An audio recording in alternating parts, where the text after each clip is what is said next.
Hello, আসসালামু আলাইকুম। এই যে ছোট্ট একটা ব্লগ নিয়ে আবার চলে আসলাম। এই যে সন্ধ্যার পরপরই জ্যামের মধ্যে আমি বসে আছি। রাফি, আমি আর ওর বাবা অনেকদিন ধরে ভাবতেছিলাম রাফি আর বাবাকে ডাক্তার দেখাবো। তো আমরা ইবনে সিনা যাচ্ছিলাম হসপিটালে, সেখানে ডক্টরের দেখানোর জন্য। যেহেতু কোনো প্রকার অ্যাপয়েন্টমেন্ট ছিল না, সিরিয়াল দেয়া ছিল না, এর জন্য আর কি ওর বাবা এখান দিয়ে কথা বলতেছিল আর আমি ভিডিও করতেছিলাম। তো ওর বাবা জিজ্ঞেস করতেছিল কয় নাম্বার সিরিয়াল দেয়া যায় বা কি আসে বিষয়ে।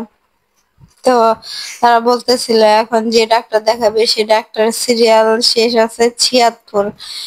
এত বড় সিরিয়াল দেখাতে দেখাতে তো আমার মনে হয় মাঝরাত হয়ে যাব। তো এর জন্য আর এই দিনে এই যে আসলাম সন্ধ্যার পরে, এরপর আর ডাক্তার দেখাই নাই। পরের দিনের আর কি সিরিয়াল দিয়ে আসছি। দেখেন মানুষ, কত মানুষ, কত রোগী। তো ভাবতেছিলাম যত মানুষ এই পৃথিবীতে হয়, রোগও তার অতই হয়, ঠিক না?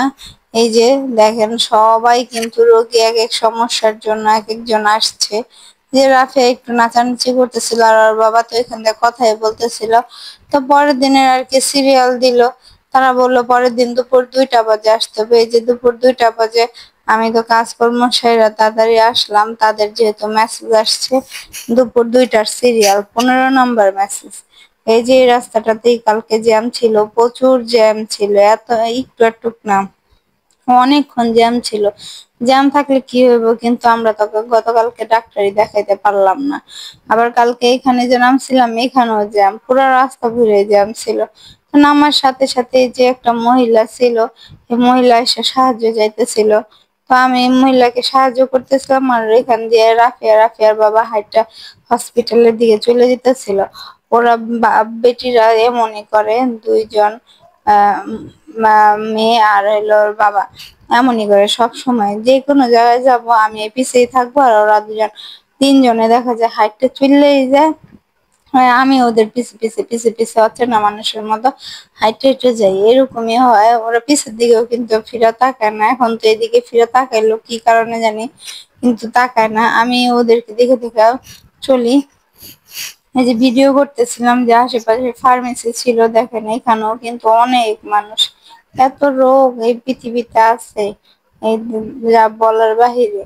এই যে ওরা যাইতেছে ওইখানে ডাক্তার দেখাইতে, তো আমিও মনে মনে ভাবতেছিলাম আমিও আজকে ডাক্তার দেখাবো। যেহেতু ওর বাবাও ডাক্তার দেখাবো, আমিও ডাক্তার দেখাবো। আমার একটু কোমরের সমস্যা আছে, এর জন্য আর কি ডাক্তার দেখাবো। তোর বাবা বলছে ঠিক আছে তুমি এখন দেখাই ফেললো আমার সাথে সাথে। আমি বললাম আচ্ছা ঠিক আছে, আমি দেখাই ফেলবো নি। এই যে ওর বাবা যেখানে সিরিয়াল দিছিল ওখানে কথা বলতে যেতেছিল যে ডাক্তার আসছে কিনা বা কি আসে বিষয়। এটা বলার সাথে সাথে ওনারা বলতেছে 2টা বাজে তো ডাক্তার দেখায় না, দেখে না, দেখে সন্ধ্যার পরে। সন্ধ্যার পরে যেহেতু মেসেজ আসছে 2টার, তো তাদেরকে দেখাইলাম। এই যে দেখেন 2টা বাজে মেসেজ আসছে, কেমন একটা হয়রানি হইতে হইলো। আমারও যে ডাক্তার দেখাবো ওইটাও সন্ধ্যার পরে, দুজনের একজনের তো কিন্তু কাজ হয় নাই কোনো। এই যে ওর বাবা এখন মেসেজ দেখাইলো, যে দেখেন মেসেজ আছে, তারা বলতেছে আমাদের ভুল হয়ে গেছে, মাফ করে দেন। এখন মাপ চাইলে আর কি করার, কিছু তো করার নেই। বারবার হয়রানি আমাদের হইতে হইলো আর কি, এই হইলো অবস্থা। কালকে যে আমি যা ঠেলে ঠেলে আসলাম, আজকে একটু ফ্রি ভাবে আসলাম, তাও এই অবস্থা। তো এই যে দুই সবাই মিলে হাইটে এটা বাসায় চলে যাচ্ছি, কিছু করার নেই। আবার আসতে হবে সন্ধ্যা 7টায়। তো রাফিয়া বলতেছিল যে কোনো জায়গায় যাবা কিনা, তো ওর বাবা বলতেছিল না কোথাও যাবো না, এখন বাসায় চলে যাবো, যেহেতু আবার আসতে হইব। তো কি করার, এদিক ওদিক ঘোরার তো কোনো দরকারই পড়ে না। দুপুর 2টা বাজে, এখন মনে হয় প্রায় 2:30 বাজে। এই যে রিক্সা নিয়ে কিন্তু আমরা চলে যেতেছিলাম আর রাস্তা কি ফাঁকা ছিল। তোর বাবা বলতেছে ভালোই হয়েছে যে হাওয়া খাইতে খেতে গেছো, হাওয়া খাইতে খেতে